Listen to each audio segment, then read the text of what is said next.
एक जंगल था। जंगल के बीचों बीच एक गांव था। उस गांव के बाहर एक पुराना हवेली खड़ा था जिसे लोग भूतिया हवेली कहते थे। गांव वालों के मुताबिक हवेली के मालिक देवराज रातों रात गायब हो गए थे। कहा जाता था कि वे हवेली में किसी अजीब तरीके से मरे थे और उनकी आत्मा अब भी वहां भटकती है। विक्रम एक साहसी पत्रकार था।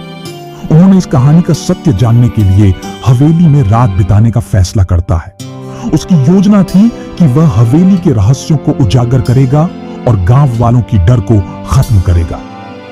रात का अंधेरा गहरा हो चुका था और हवेली की खिड़कियों से आती धुंधली रोशनी ही अंधेरे को और बढ़ा रही थी। विक्रम ने अपनी तैयारी पूरी की और हवेली में प्रवेश किया। अंदर का नजारा उसके मन में अजीब सी शांति पैदा कर रहा था। धूल भरी फर्नीचर, टूटी दीवारें और हर कोने में छाया अंधेरा, सब कुछ डरावना लग रहा था। विक्रम ने हवेली की जांच शुरू की। जैसे ही वह हवेली के अंदर गहराई में गया, उसे अजीब सी आवाजें सुनाई देने लगीं। कहीं से गूंजती हुई चीखें और कहीं से धीमे धीमे पांवों की आहटें। वह धीरे धीरे एक कमरे की ओर बढ़ा जो पूरी तरह से अंधेरे में डूबा हुआ था।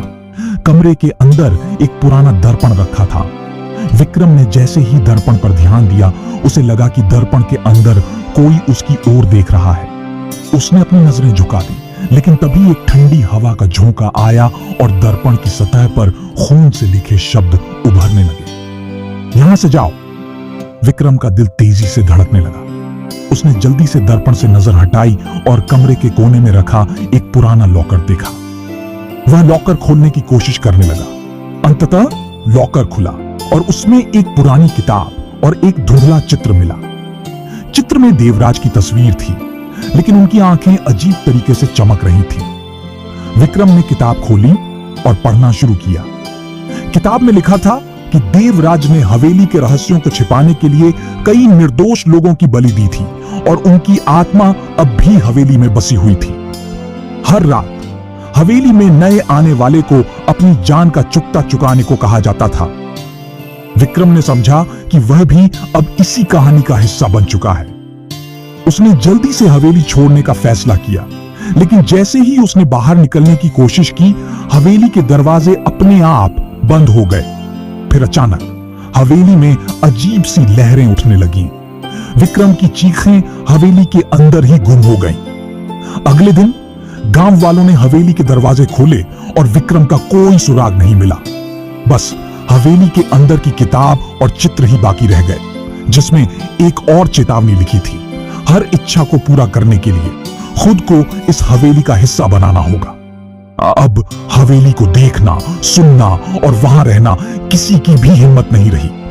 और हर रात हवेली में एक नई चीख गूंजती है, मानो विक्रम की आत्मा अब वहां भटक रही हो। कुछ दिन पश्चात गांव में विक्रम की गुम होने के बाद हवेली की कहानियां और भी डरावनी हो गईं। हवेली के पास से गुजरने वाले लोग अब और भी सतर्क रहने लगे थे। लेकिन कुछ ही दिनों में हवेली की दहशत से अनजान एक नया युवक विजय गांव में आया। विजय अपने माता पिता के साथ शहर से गांव आया था और उसकी जिज्ञासा ने उसे हवेली के रहस्यों की ओर खींच लिया। विजय ने हवेली के बारे में सुना था, लेकिन उसने केवल कहानियों पर यकीन नहीं किया। उसे लगता था कि यह सब अफवाहें हैं। एक शाम जब उसके माता पिता गांव के मेले में गए हुए थे, विजय अकेले हवेली की ओर बढ़ गया। हवेली के दरवाजे पर पहुंचते ही उसे अजीब सा खिंचाव महसूस हुआ, लेकिन उसने डर को नकारते हुए दरवाजा खोल दिया। हवेली के अंदर कदम रखते ही विजय को अजीब सी ठंडक महसूस हुई। धूल भरे फर्नीचर और टूटी दीवारें अब भी वैसी ही थीं, लेकिन विजय ने इन पर ज्यादा ध्यान नहीं दिया। वह सीधे दर्पण वाले कमरे में गया, जहां विक्रम ने अपनी आखिरी रात बिताई थी। कमरे में आते ही विजय ने देखा कि दर्पण पर खून से लिखे शब्द अब भी स्पष्ट थे। यहां से जाओ। विजय ने दर्पण की ओर ध्यान नहीं दिया और लॉकर की ओर बढ़ा। लॉकर में वही पुरानी किताब और चित्र पड़े थे।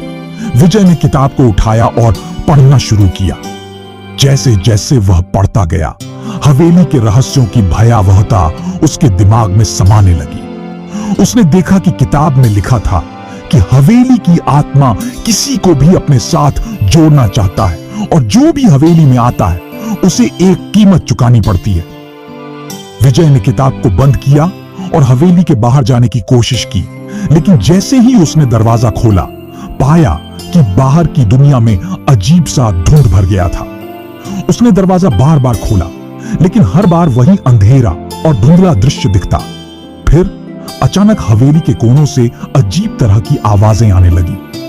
विजय ने महसूस किया कि हवेली के भीतर से कुछ चीजें चल रही हैं। उसका दिल तेजी से धड़कने लगा और उसकी सांसें रुकने लगी। हवेली के भीतर एक हल्की सी चमक दिखाई देने लगी और विजय ने देखा कि पुराने चित्र में विक्रम की आंखें अचानक खुल गईं और उसकी ओर देख रही थीं।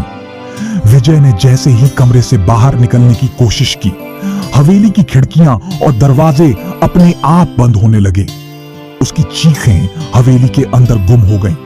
अगले दिन जब गांव वालों ने हवेली के दरवाजे खोले तो विजय भी गायब था। उसके माता पिता ने उसे ढूंढा, लेकिन उसका कोई सुराग नहीं मिला। वह हवेली अब एक और आत्मा की तलाश में है और हर रात हवेली से एक और चीख सुनाई देती है, मानो विजय की आत्मा अब भी हवेली में भटक रही हो। हवेली के डर को नकारने का साहस रखने वाले हर व्यक्ति को अब हवेली के गहरे रहस्यों का सामना करना पड़ता है। दोस्तों, आगे की कहानी सुनने के लिए हिंदी स्टोरीज वीबी चैनल को सब्सक्राइब करके बेल आइकन को प्रेस करके रखें, ताकि जब भी वीडियो अपलोड हो सबसे पहले नोटिफिकेशन आपके पास पहुंच जाए। दोस्तों, इस तरह की वीडियो आप लोगों को कैसा लगा कमेंट करके जरूर बताएं। धन्यवाद।